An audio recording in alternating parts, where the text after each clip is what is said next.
I was trying so hard to be slutty. I was like, I'm on Tinder. I had never dated online before in my life. So I'm 47 years old on Tinder going, how do you do this? Like, how do you become slutty?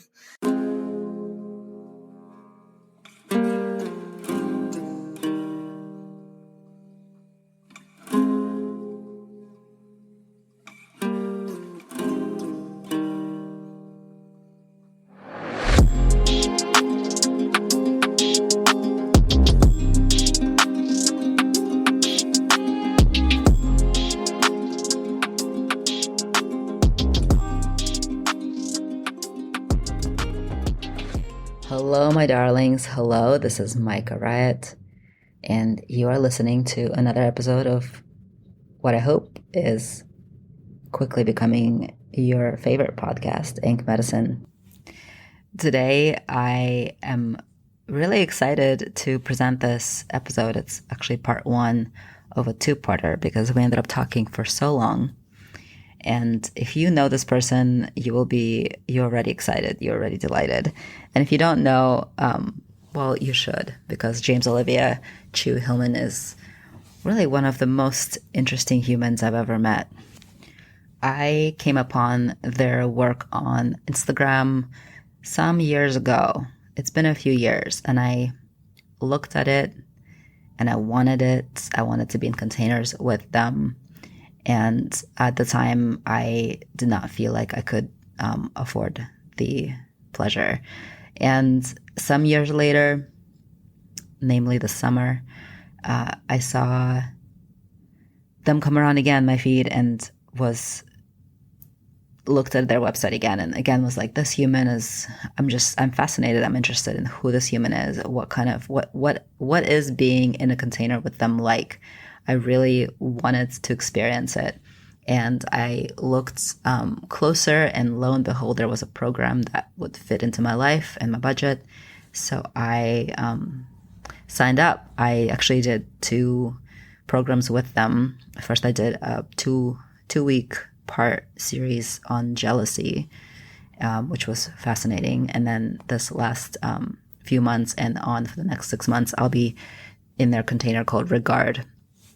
Regard is exploration of right relationship. And the work James-Olivia does is around relational skills and creating more of right relationship in our lives, meaning relationship that nourishes and is sustainable, as opposed to relationships full of rifts and navigational difficulties. And the way they do that is by teaching relational skills. Being with James-Olivia is just so easy. It's a delight to be in the presence of somebody who is fully there and has their whole heart open to whatever type of connection that both of you are creating in that room. James-Olivia identifies as an asker of rude questions and a lover of difficult conversations, and also nurturer of disobedience, and just an inquisitive human. That's actually their Instagram handle, inquisitive_human.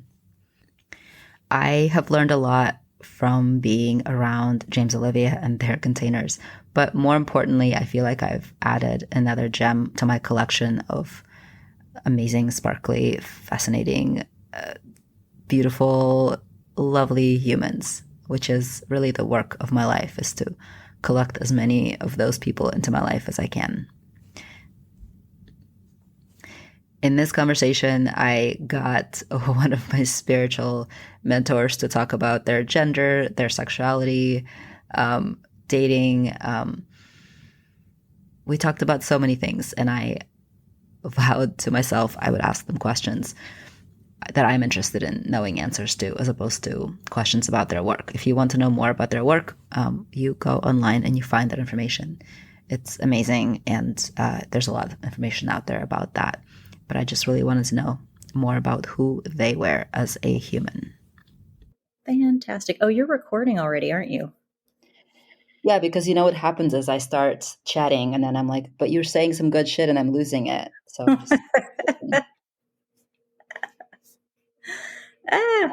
So in preparation, I listened to a bunch of episodes that you've done before with other people. Oh my God. Most of it is from like 2020, 2021. It's been a couple years. Yeah, I don't think I have. I will do better with the last one I did and this one. I'll get them up. I actually think there's a handful that I have just not kept up with putting on my website. So, Oh, okay. I'm not worried about it. I was just letting you know in case you wanted to know that I stalked you on Apple Podcasts to oh, see what that's you can find. yes. I am. I just figure that once I record something and it's out there, that it is bound to be listened to and laughed at on some level because who the fuck knows what comes out of my mouth on any of these things. So, I mean, there was nothing laughable. I mean, maybe smileable. I was just talking to somebody about an episode that I did. I don't know how many years ago. It was when my dog Lucy was alive. It was like one of the only huge fights I've ever gotten into with Ben. And we were fighting over putting little dog booties on her in the snow. So it's like a massive blowout fight about dog booties. And you had talked to somebody else on a podcast about it? Mm-hmm. Oh, yeah. Oh, All of my what? life experiences are subject to like public scrutiny on podcasts. So, Awesome. I have so many rude questions. Speaking of my first question, what do you think is the difference between a rude question and an invasive question? um, I actually don't know that rudeness really exists. It is kind of a hilarious construct to me. I think when people say that's rude, they just mean I prefer that. And a lot of people are like, I prefer something other than what you did. And society's standards are typically on my side. Um, but I don't know that, like, I don't know what rudeness is. I don't know how to define it. So invasive, I just think that's a question you don't want to answer. Like, I don't think there's an inherently invasive question. I think it's, oh, I prefer not to answer that question. That's not something I want to share with you. So, How often have you done that? asked an invasive question. No, said no to a question. I don't very often say no to answering a question. That's not, I'm like, that's uncomfortable. Let me think about that. And then I'll probably answer it. So, Mhm. I Or don't, you like go around it in some other way, nobody will notice that you didn't actually answer it. um, do I try and avoid questions like that? Sometimes I'll answer a question with a question, but it's less of a strategy now. I think now I'm just more open to answering questions. Um,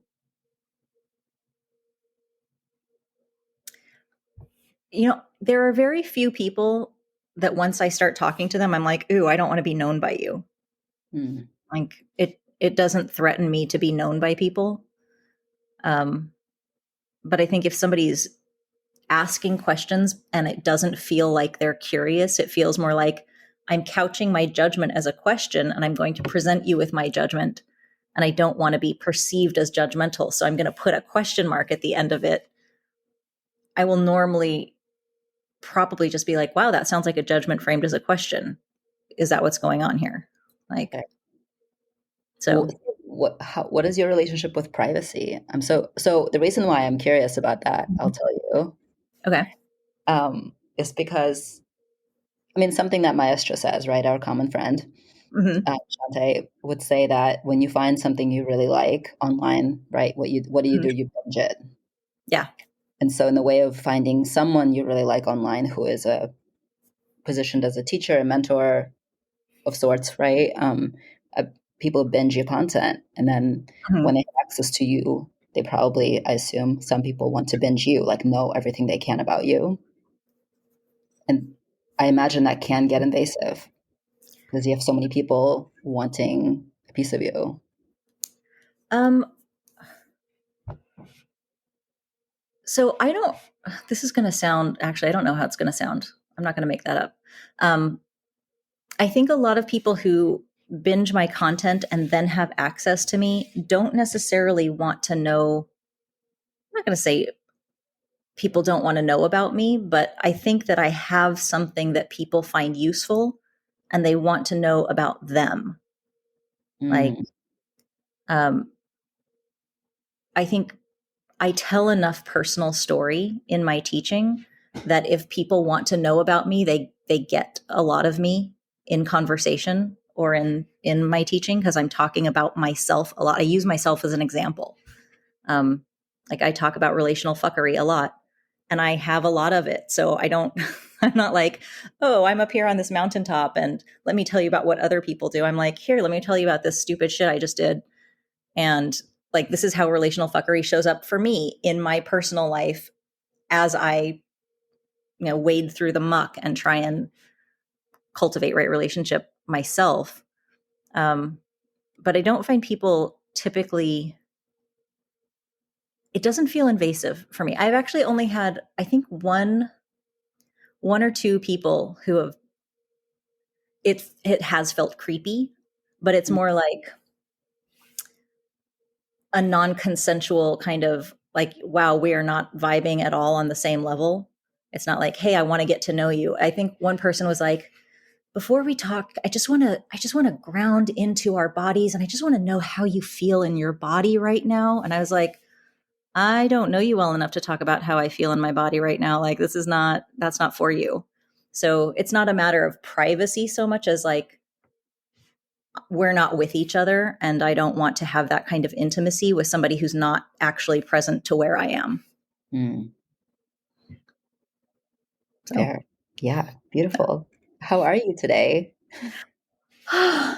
besides being hot from running up the stairs and kind of like pitting out a little bit, and I'm always nervous at the start of podcasts. I will forget we're recording at some point and be super silly, but I think I'm always nervous at the start. I'm like, oh, people are going to hear how silly I am. This is going to be weird. I So mean, I think that's a huge part of the charm, you know, how silly I am, or podcasts in general. how much you are you. Mhm. Yeah, I've tried other things. It doesn't work out as well. Like being somebody else. Yeah. That quote, like, everybody else is already taken, so just be you. Yeah, it's too much work. It's very exhausting not to be me. When do you, how can you kind of pinpoint a time of how old you were when you became the you that you are now, like the version of you that feels the truest to you now? Like today. No, I hear that, but like every moment. But was there a time period or an experience you had where you were like, this is a turning point? Was there anything like that in your life? Um, I think there are multiple turning points. I think that there are experiences that sort of illuminate, like, ooh, I could actually be more me, or ooh, I'm safer. Like this moment is showing me that I have safety. Um, a lot of those moments are with Ben, my husband, like meeting somebody who it is 100% safe all the time to be myself in front of somebody who has no judgment of me and is just like constantly celebrating, wow, you're such a weirdo, it's amazing, I love this. um, that's a huge, it's all, when I think about it, it's all relationships. Mhm. It's all people who have shown up with just unconditional love or celebration. And and it's not specific to me. It's just like these people who hold other people in love and are like, yeah, I just don't have judgment for people being themselves. I think every time I encounter somebody like that, I'm like, holy shit, the world is a safer place because you exist. And I become more myself in front of you. I'm going to cry. Like, that feels so good. When did you know that that's how you felt around him and about him? And when did you know that you were going to be partners? I did not know that he and I were going to be partners. I was pretty sure that we weren't, that there was no chance of being partners because I was married when I met him. And the first, we met at work, and the first text he ever sent me was an article on the differences between the ways many indigenous cultures understand what pathologizing Western psychology would call madness or mental illness. And the article was about how sacred many indigenous cultures, how sacredly they hold what we would call mental illness, um, and how there are ways of being that we pathologize that in some cultures are celebrated and revered as portals, like here's somebody who's a bridge between this world and other worlds, who carries so much wisdom and so much information. And I wasn't sure why he sent it to me. I was like, do you know that I feel a little bit crazy a lot of the time? Like, this is a bizarre article to send to a coworker. Like, just, hey, I'm reading about craziness and I'm thinking about you. And I'm like, this is a little bit uncomfortable, but also I feel seen. And this person obviously has a way of being in the world that doesn't rely on, HR style professionalism. And I was like, I already wanted to know him. I met him and I was like, oh, wow, I really, really like this person and want to know him. And that sort of cracked the door to, oh, we're going to have really amazing conversations that aren't all about work and the weather. Mm-hmm. So, and then what happened? And then slowly we began spending lots of time together and falling in love. And then we ran away from our lives and drove around the country for 3 or 4 months in a 66 Ford pickup truck and landed in Tucson and lived there for 3 years. And got married somewhere in between landing there and leaving, and then moved to New York State and lived there for 5 years. And then now I'm in Chicago. Mm-hmm. And you live with him? I don't. I live in Chicago and he still lives in upstate New York. So a lot has happened. Like, that I think that I'm in an open marriage with Ben. And so I have a sweetie in Chicago, and I was trying really hard the first year. I moved here in summer of 2022. I was trying so hard to be slutty. I was like, I'm on Tinder. I had never dated online before in my life. So I'm 47 years old on Tinder going, how do you do this? Like, how do you become slutty in the modern times of digital dating? Like, what is this? And I was terrible at it. I was really, really bad at it. But I met somebody last winter, and I was like, this is not terrible. Like, the way that people say dating online is really fucking terrible. I didn't have that experience. I had a really good experience dating online. So, Mm-hmm. but I only did it for 6 months. How gay are you on a scale from 1 through 10? It depends on who you ask. I know you're asking me. So let's see. If you ask any long-term ex-girlfriend, they would probably say 6. And they'd be like, definitely more than 50% gay, but not super gay. I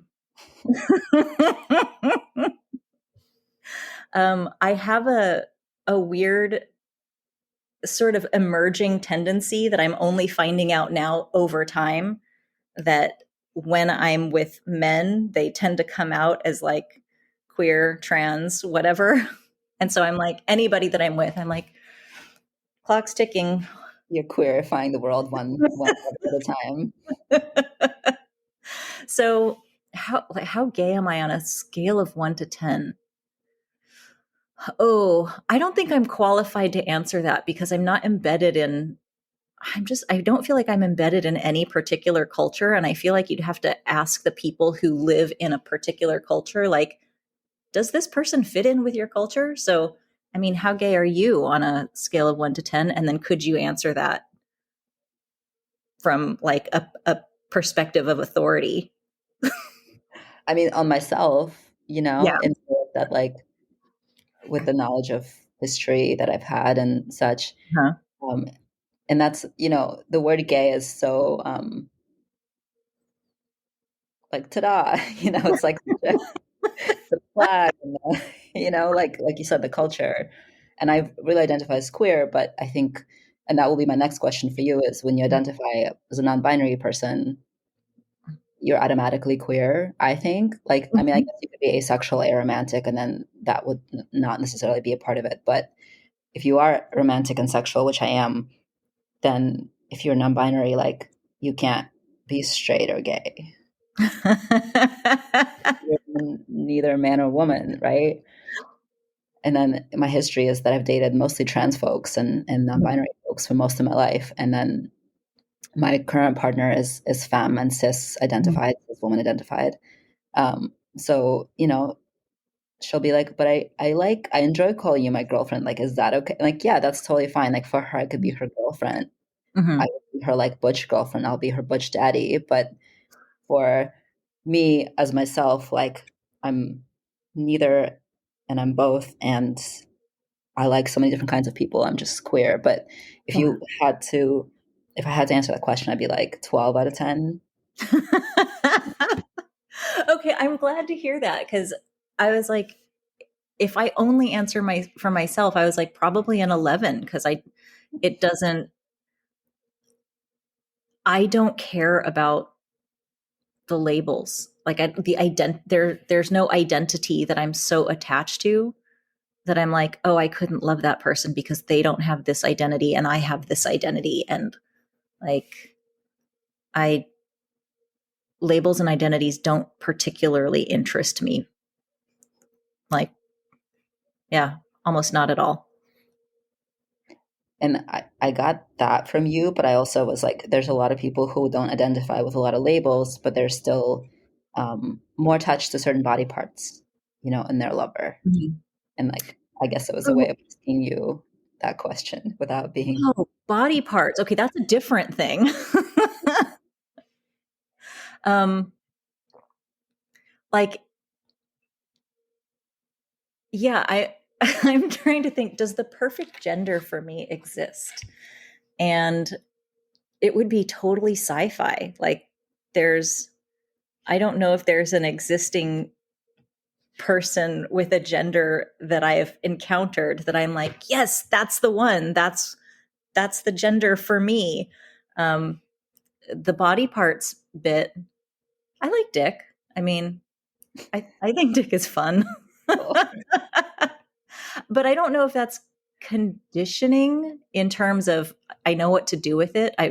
My sex work, I did like a year and a half of sex work in my 30s that was really wonderful, and for the most part, it was with men. Like my clients were men. I know what to do with a penis for the most part, and it's fun to feel competent. But in terms of just my own pleasure and enjoyment, I'm a total pillow princess. So I don't care what gender is doing things to me. Like, I don't care what their parts are. I like hands. That's the parts I like. I like hands. Hands are my favorite parts. I Okay. We went all the way there, huh? no, I did not expect you to tell me you're a pillow princess. I just didn't. Well, okay. That depends on what I'm wearing. If you wear Meaning, wearing it, I'm no longer a pillow princess. you're wearing what? Dick. So, You're wearing dick. Okay, yeah. so you will wear a dick, and Oh, absolutely. Yeah. But mostly with a man. So, why mostly with a man? that's been mostly the opportunity that I've had, and I feel most comfortable. Like, You feel more comfortable wearing a dick with a man than if you wearing a dick with somebody who wants to receive it? well, I mean, the assumption there is that a man wouldn't want to receive a dick from Oh, me, and you're that's right. not the They case. they want to receive a dick from you. I know they do. I'm I'm like, how to ask and speak about these things without being really reductionist to body parts. But Uh-huh. so you'd rather fuck a man's ass than someone else's pussy? It's not that I would rather. It just I feel more comfortable. Hmm. Like Interesting. there is a power dynamic where I feel more comfortable Yeah, absolutely. The answer is yes. Not that I would say no to somebody who is like, I have a pussy and I want you inside me. I might be like, I can make that happen for you. It's just there's the power play for me is way more fun to is that true? Are you a switch or you're, Sounds like it, doesn't it? well, it sounds like you're both a top and a bottom, but in the way that somebody's not a switch, but they're either a top or a bottom, like depends on the person. Mhm. It depends on the person. Mm. And some people I'm switchy with that person. Hmm. And you're Like I kinky, yeah, what's that? and you're kinky also. Sounds like it, doesn't it? It does sound like it. I think that probably is subjective to the kink level of the person asking. Like I'm guessing that some people would be like, "You are not kinky at all. You are very very basic and vanilla." And I'd be like, "Okay." And some people would be like, "Holy shit, you're super kinky." And I'd be like, "Okay." I'm so surprised at how you're speaking about sexuality in reference to other people's opinions or reference points. Cuz I I don't understand sexuality, I guess. yeah, cuz I don't know how to label it. It doesn't interest me to label myself as kinky or not kinky. Like I think it is a relational label. It's Mm-hmm. it is only the label is only relevant to the person to another person kind of measuring it against what they hold as kinky or not kinky. So like for me to say I'm kinky in relationship to what? Who cares? But if I say to another person like I'm kinky, what are you into? Well, then we have to figure out what does kinky mean? Mm-hmm. Like, what does kinky mean to you? Cuz that's like me saying I like spicy food and somebody else is cooking with me. Like we have to agree on what spicy means. So like if I go to a restaurant and they're like, "Hey, how spicy do you want your food?" And I'm like, "What are my options?" And they're like, "It goes up to 5 stars." I've got a scale now. Mm-hmm. Like the spicy goes up to 5 stars. I probably don't want 5-star spicy. I it'll blow my taste buds out. But it's a relative scale. And if I just say, "Oh, I like spicy food," and I'm sitting next to somebody who eats 5-star spicy like for breakfast, and they're like, "Great, you like spicy food," and I have not established what spicy means to me, we are not eating the same, like we're probably not going to enjoy the same thing together. So you're speaking to like negotiations with a potential sexual partner. I guess I was speaking more to like when I think of labels, if someone says I'm kinky, if they just say yes, like I'm part of that community, I understand what that means. You know, like that's what I get out Oh, of it. If I start talking about power dynamics, you'll not look at me like I'm a nut job, you know? right. Um, I have no, I have no explicit, like apparent relationship with a kink community. So everything that I think about and talk about is pretty much interpersonal, not communal or collective understandings. So yeah, we're probably talking about different things sometimes. I feel like it's enough of the same. Yeah. I mean, I think that's the beauty about kink is that it's tailor made. Just like queerness, it's tailor made. Yeah. That that actually feels really like when I hear that there's a relief in my body because I find that a lot of times when I hear people talking about kink or queerness or like polyamory or whatever it is that they're into or want to be into, a lot of people are speaking from a like I am speaking on authority for the collective. This is what queerness is, or this is what poly means, or this is what kink means. And and there's sort of a almost a gatekeeping feeling to it. Like if you're not at least a 7 on the gay scale, you're not queer enough, or like or if you don't do this, you're not really kinky, or like that's not poly, that's ENN. Like whatever it is, it's there are so many really precise distinctions and labels that I think that's my rejection of labels a lot of times is like okay, whatever you mean when you say that, until I relate to you and understand exactly what you mean when you say that, I don't want to take on, I don't want to reject or take on the label because I don't even know what it means yet. That's super fair. That's an interesting perspective. As you know, like, yeah, I've enjoyed labels through my life Mm-hmm. because it's helped me find my people, or at least find people that could potentially be my people. Not to Mm-hmm. say that people outside of those labels wouldn't be my people, but I've, when I've come upon people who refuse to have labels, it's sort of been like a, well, is it about, do you have enough belonging to mainstream community where you don't need these more niche labels because you don't Mm-hmm. need to find those people? But it's an interesting thing to hear you say that for you it's about kind of like not stepping on toes, or like not wanting to take on something that somebody else would deem inappropriate, or etc. And it's, Yeah. I'm certainly not here to gatekeep those labels, but more like, do we have these things, this language in common in some way? Mm-hmm. Is this a place we can connect in some way? Yeah. I I have, I think it's probably me being mixed race as well. Like I have lived much of my life going, am I Chinese enough? Am I white enough? Am I indigenous enough? Am I Jewish enough? Am I gay enough? Am I like, Hmm. it's, and, and especially with, you know, race or ethnicity or culture, without a community to say, yes, you belong here. It's a very strange thing to say, yes, I am this. And it's like, okay, I might have a certain blood lineage, but culturally, am I really this? Like, I speak almost no Chinese, and I'm the only in my generation of my family on my mom's side, and I'm first generation American born on my mom's side.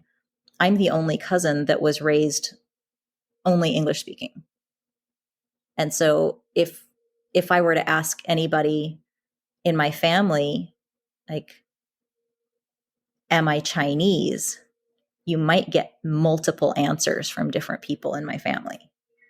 But if you ask somebody on my dad's side of the family, am I Chinese? Everybody would probably say yes, like, of course. Or they might say, you're half. And I'm like, oh my God, people in my own family who have indigenous lineage are using blood quantum to let me know whether I am Chinese enough. Hmm. And which is a total mind fuck, like to have indigenous family members using blood quantum as a measurement. And so that's for me where all of these labels are really relational and moving targets, and I have to relate to the people using them to understand what they mean. I find the multiplicity of identity to be such a beautiful bouquet in people. And I know it's not easy to hold on your own in your own life. It's a Yeah, it can be a lot to navigate. And I think the my ability to navigate it in a way that brings me joy requires me to also see it as a beautiful bouquet. So otherwise, it's just a grasping at belonging. Like, where am I? Where do I belong? Who am I? What am I? And I think that the question, like, who am I? What am I? If I'm if I'm able to answer it, I'm a brand new thing that has never been before. To me, feels like the way a lot of my trans friends will say, particularly my non-binary friends, are like, I'm just a gender that's never existed before. And I'm like, that feels so right to me. I've been saying this for like my entire life, is that there's a Mm-hmm. gender says there are humans. Mm-hmm. There's Yeah. no two people who express their gender the same way. Yeah. I love that. I want to hear you speak more to your gender story. Um, Feel about your gender, how you came to know your gender. I still don't know if I know my gender. Like,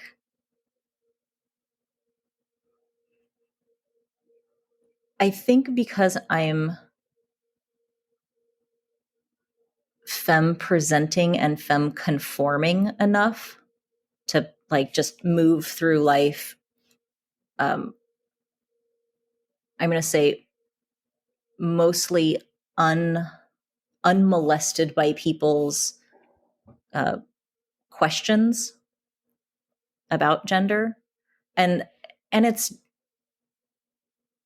not that I think they wouldn't care. I don't think they know to ask. Like, I don't, because I'm not parading around um, announcing gender in any way other than a very conforming way. Like the announcement is, I look femmy But your to people. announcement is also that you're No. they, them. Yes. And And that's very forward. it That is goes very, so yeah. much in line. Yeah. I think that mostly people just ignore that and forget it a lot. And I don't have strong feelings about, um, it's not that I don't have any feelings about it, but I don't have strong feelings and I don't feel like fighting about it. Mm-hmm. Like I don't feel like fighting for other people's precision in language about that particular thing. And I have mixed feelings about this. I haven't landed anywhere on this because when there have been times where when people like have openly misgendered me, I'll say something.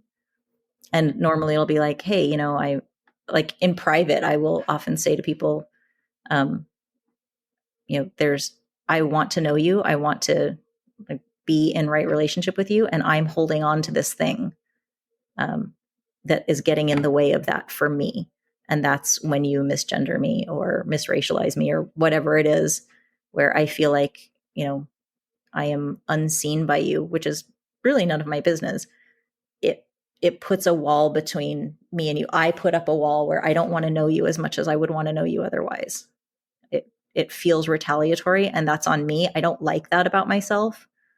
Um, but it feels like, oh, you don't want to know who I am, and now I kind of don't want to know who you are either. And what's true for me is I do want to know who people are, and I want to be known by them. And so I've had that conversation with different people, and it feels important in some ways for myself, but in other ways it feels more important to just let people know that like, hey, the femme presenting people in your life may not be women or like the people that you assume look like what you know to be a man or a woman or a boy or a girl. That's an assumption. And I'm like, sometimes what I'm doing is saying, this assumption isn't a correct assumption and it's not really about me. It's for all the people who look kind of like me. And you're doing this to them too. And it doesn't feel that great. It hurts. So, so I haven't landed anywhere, I don't think. I just take it, moment by moment. And I'm like, what do I have capacity for today? Does this feel like a fight I want to have? Does this feel like, a, a conversation I want to have? My sweetie uses she, her pronouns with me. And the other night we were having dinner with one of his friends, and his friend used she, her with me. And then my sweetie used they, them. And I just like almost burst into tears. I was like, oh my God, you they, them to me. I'm so going to suck your dick later. Like, Wow. Sexual favors or correct pronouns. Correct pronouns without any sexual favors in return. but it's so wild. Like I don't typically I think I make myself not think about it very much very often. And then when somebody uses they them with me, I'm just like ecstatic about it. So You get gender euphoric about I it. really do. Yeah, I really do. Even though I'm like, I don't wear makeup or do my nails or anything like that, but I do like being femmy. I like being kind of girly in my presentation. And also, I don't know if it means anything to me. Like, if you think of your gender out in the vacuum, not because of other people, Hmm. do you have something coming up like what does Oh, it passion fruit. feel I'm definitely a passion fruit. like? What's like the texture of it, the taste of it? um, that there's wait, passion fruit is the one with the little dots in it, right? The like the tiny little is the little tiny seeds. It's like, does it look like maybe am I talking about a dragon fruit? I'm either a dragon fruit or a passion fruit. This is why I can't find Fruit gender. salad. Your fruit salad. Why are you excluding mangoes or pineapple? Oh God. Yeah. Mango is a little there's too much consistency. I could never be a mango. I love mangoes. I will eat mangoes all day long, but I couldn't be a mango. Too consistent. Um, I love passion. Pineapple. What's that? I love passion fruit, but I Me actually love all too. fruit. Passion fruit is just amazing. Now I have to find out if maybe it's a dragon fruit. Well, I'll describe it to you, and you'll Okay. dragon fruit is pink. It looks like a bird. It's got like things coming off of it. It's The little pink. spiny like And scales almost. they're like Okay, green it's and that one. yellow and pink, and the inside is black and white and has that dots. Dragon fruit. That's it. Okay, but dragon fruit is very mild in flavor. Oh fuck, not that. Okay, Um passion fruit, is usually like a purple. I have one. Hold on, I'll show. Oh, okay, I Hold know. on, I'll show you Yes. the one.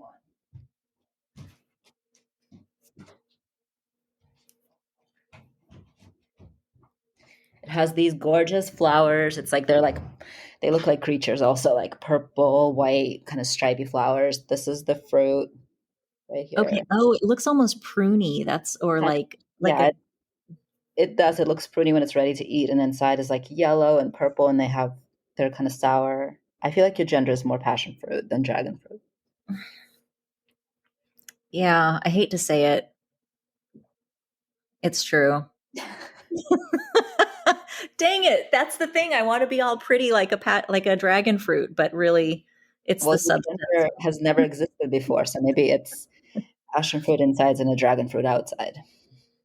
I think dragon fruit for me is drag.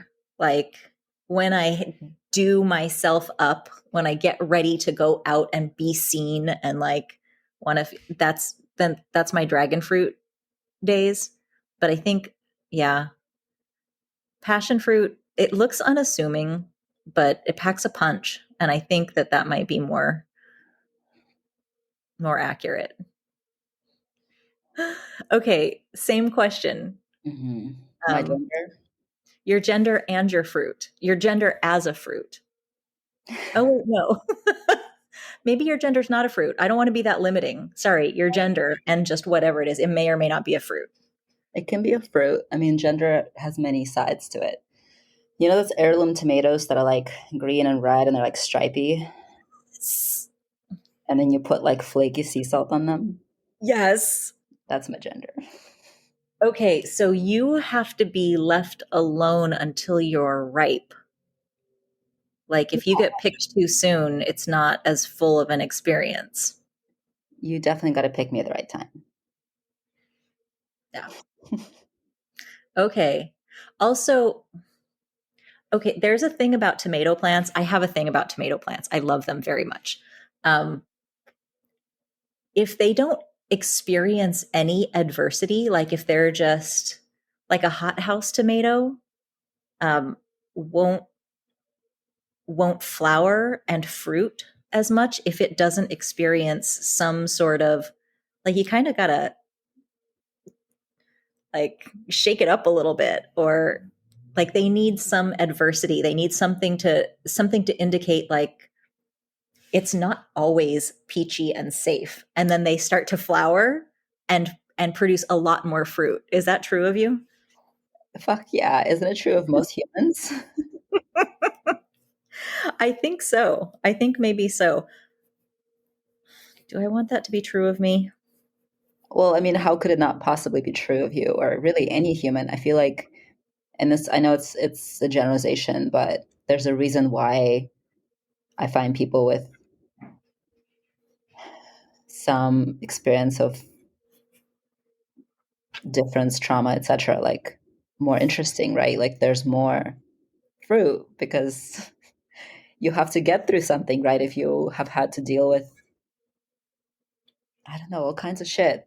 Not, I mean, there's a line. I feel like people who've been really, really, really traumatized um, can become unsafe for other people themselves, and there's that too. But in general, the right amount of adversity creates more fruit for sure.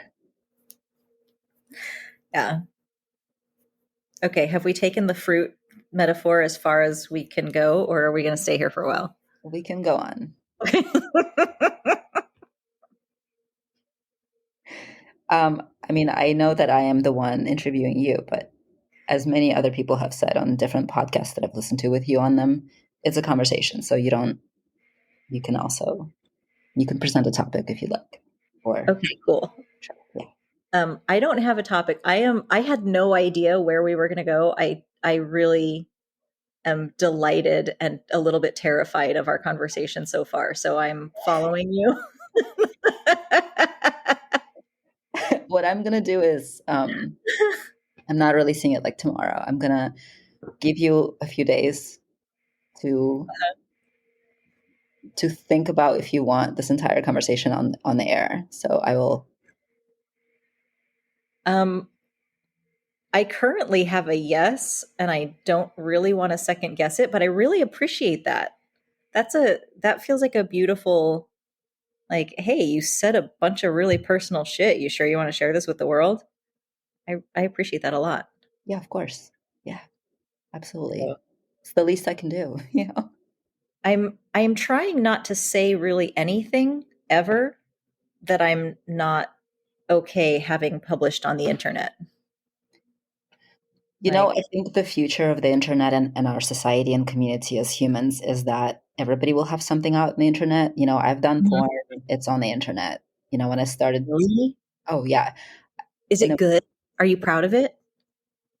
I was in my 20s. I needed money. It was, you know, a queer women run like company that produced solid porn. They paid pretty okay for it. You know, like I Mhm. did it because it was something to do.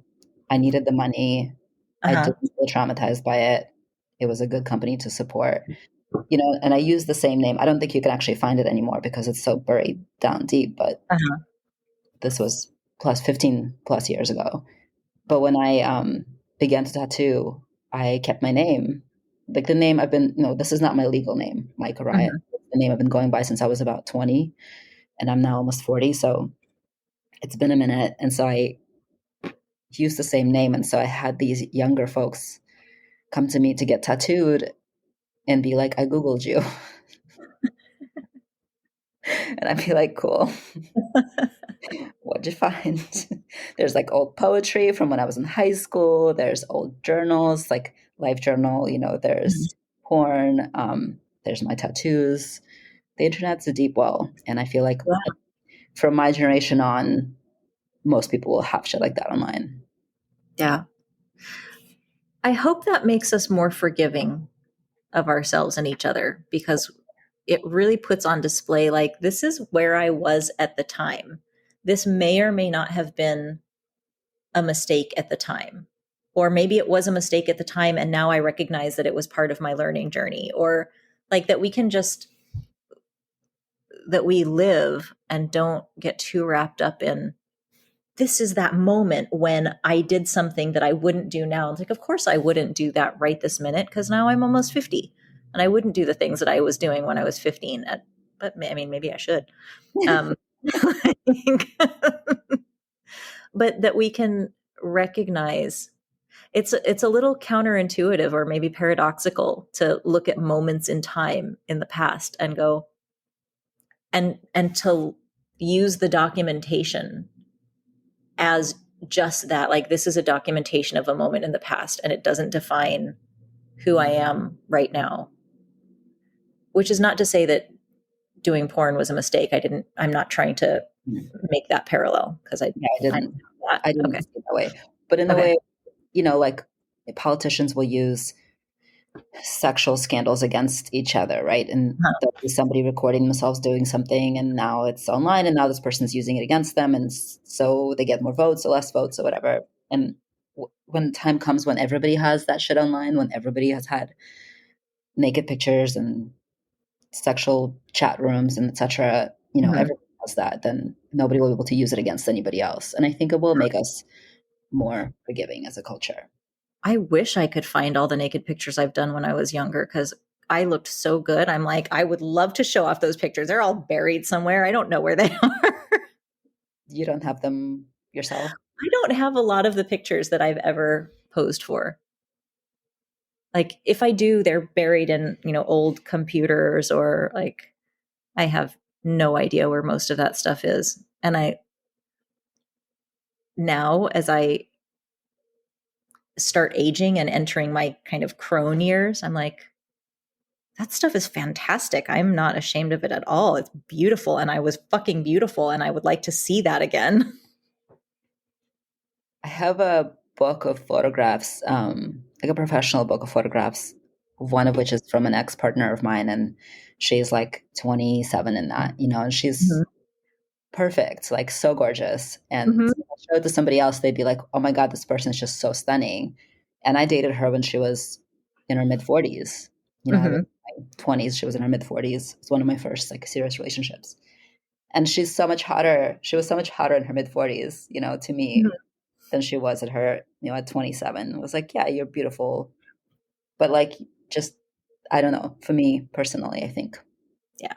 age. Well, also, I mean, hotness is so subjective and in real life, like there's two-dimensional conventional beauty and that's one thing, but the hotness of somebody being a person in real life in front of you, nothing compares to that. Like No. anybody can be pretty in two dimensions. And physicality just has such a small part of attraction. Yeah. Yeah. So I definitely feel much hotter now in my late 40s than I ever have in my entire life. And I know that if somebody were to just look at the physicality, they'd be like, I don't think so, but I don't care because Somebody. like, Who is somebody? I have no idea. Like, I guess me looking with a critical eye at, you know, conventional visual beauty. I don't know. My ideas of beauty have changed so much in the last decade. Like what I find beautiful now is so much more vast. Like the things what beauty that's available to me now is so much more vast. Mm. So, You're talking like about when you look at other humans or at nature or everything, all of it. when I look at almost anything, like I'm not I don't have a sense of things being flawed anymore. Um, like I have such a sense of things being so perfect as they are. And particularly with humans, I'm like, you are incarnate. That's fucking beautiful. like you have skin and you have nerves and you have a way to interface with the world. That's so hot. Like there's That's so hot. Just so yeah. enough. Yeah, my understanding of beauty has really, really changed in the last several years. Was your understanding of beauty prior to this time more conventional or just more physical or Um, I think it was more, I would say conventional, but what I mean by that is externally oriented. Like very much in the same way our conversation started about gender or um, like queerness. What would other people like? How would somebody else answer this? I think my ideas of beauty would be like, well, how would photographers answer this? Or how would an architect answer this? And I think as my orientation has shifted to me and I am the subject and not the object, I'm like, oh, I can have my own ideas about beauty and they're vast and inclusive. And I don't have to have, I don't have to hold anybody else's ideas as my own about beauty. Is So it hard for you to turn that around? Like I can find so many things beautiful in other people that are hard for me to see in myself when I look in the mirror as I am entering an age where I'm like, oh, I have like skin sagging, like that's new, you know? Like the mhm. pandemic, I like started looking in the mirror more and I was like, my neck looks different. Oh my God. And that's, you know, it's fresh still because I'm 39. So, but none of those things that I'm looking at myself going like, oh, that's different. I don't know. I don't know how I feel about it. Like in somebody else is so hard to me. Mhm. That's true for me, and I'm conscious of it.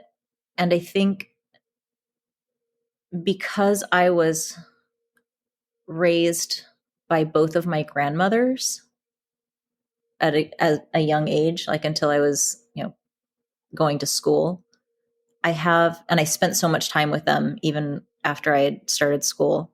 I spent time with them in the summers. And also, I had an older mom. So I'm almost 50. She had me when she was 33, which for people my age is much older than most. Like my mom had me about 10 years later than most of my friends. Um, and so I got to watch her age, and I got to see my grandmothers, my and I was surrounded by older people. And so I feel like I have a mental map of beauty that includes bodies that are subject to gravity Mm. and changes. And as I'm going through perimenopause now, my body's changing super rapidly. And the things that I have a hard time with judgment, like self-judgment around, it's not so much like, oh, this little sag here or this crepiness there or this like dryness there, whatever it is that I'm like, oh, these lumps are new and in a different place than they used to be. Like, what's happening? It's more about being surprised that I don't recognize myself all the time and kind of um,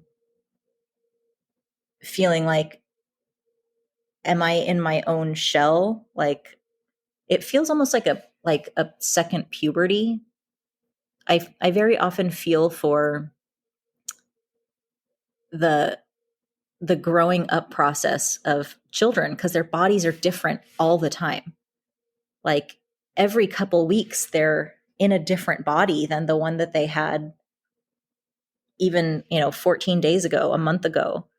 And they're always changing. Like there's the gangliness of teenagerhood for me, just being really awkward and having my limbs grow really, really fast and being lanky and like not knowing where I was in space. I feel like I look at myself, I look in the mirror and I'm like, I'm not sure if I recognize all this. And I don't know this body as my own all the time. And I feel less and less attached to my body being me. It's like, oh, I'm in this skin suit and it's doing things. And I am a person and I'm having an experience wearing this thing. And it's changing all the time. And it's not behaving in the ways that I recognize from even like 6 months ago. And it's a little unnerving sometimes, but I feel not so attached to it now. I did really like being young and firm. That was fun. But I wouldn't trade it. I like getting older. So, I've heard you speak to living in your head and not being I'm gonna translate that into not being super embodied, and I don't know if that's true for you. Is that I mean, you're also saying that that's also you're less and less attached to the body as you get older. I think that's also a paradox. I have been becoming more embodied and also less attached to this body being any particular way or thing. I think the experience of becoming embodied for me slow. It's a slow process. The first time I heard the word embodiment, I think I was like, ew, no, thank you. That sounds very uncomfortable. I would not like to have that experience. It's like you Not a you therapist, just no, thank you. I'm like, so you just want to feel things? Like that's a thing people want to do? No, thanks. Um, but as I start relating more to my own body and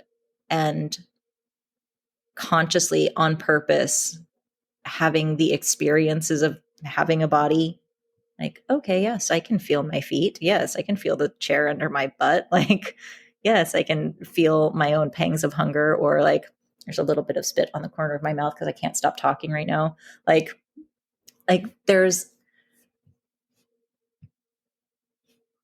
I'm finding so much more enjoyment in it, even in the discomfort of having a body, than I ever thought that I would.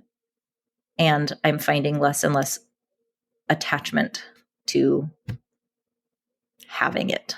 Like someday I won't have this. And so I want to enjoy it while I have it. Mm-hmm. Yeah, when I asked you, what do you do with your day, like with your time, you said, I knit, I sleep, I have sex. I like everything you said had to do with being embodied. Oh, yeah. I eat food and drink water and Yeah, make tea. you said, I believe you said those things too. And I was like, wow, it's such a, it feels like in contrast to what I've heard you say to other people. Like, I live in my head, I'm not very embodied, right? Being in the body, it's scary, it's hard. So it's interesting to, there's like the thing you think about yourself, and then there's Uh-huh. also the thing that you actually are. Yeah. And they're two different things. Yeah, they kind of are. So funny. Okay, so I'm telling you old stories. That's what's happening. I'm telling you Well, old stories about myself. well, you've said things, but when I've asked you questions, you've answered them in a way that feels very embodied. And so, yeah, I feel like that's as embodied as you can get, as a person who doesn't watch TV, doesn't read books, just lives in Thanks. their body, sleeps, eats, has sex, knits, like makes things. Like, right? That's like a cat. You're a cat. I'm a cat, but I'm an indoor cat. And okay, so I forgot to tell you the part where I can sit for hours and play like a video game on my phone and completely zone out and be disembodied and dissociated. So like that also happens.